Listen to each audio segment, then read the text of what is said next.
Good morning guys. Napadaan ako sa Toby's guys. Ayan oh, may nakaagaw ng aking pansin. Bagong colorway ng Nike Renew Elevate 3. Isa sa mga budget shoes ng Nike na affordable ng mga baller natin dyan. SRP ito guys is 4,095. Sabi nga nila, ang totoong lalaki nagsusuot ng kulay pink. Yan oh, bilhin nyo na guys, 4,095 lang yan. At syempre guys, ako'y nagutom na. Bibili muna ako ng aking paboritong refreshing drink na Quickly. Ang flavor na binili ko is Taro Taro.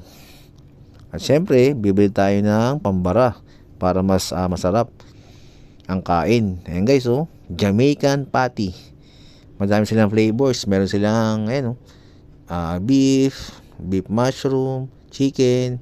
Pero yung order ko guys is yung cheesy pinatubo kasi yun ang paborito ko eh.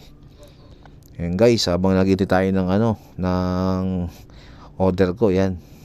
Pili mo na kayo dyan, no? Yan sa akin guys, cheesy. Ayan na guys, dumating na yung order ko.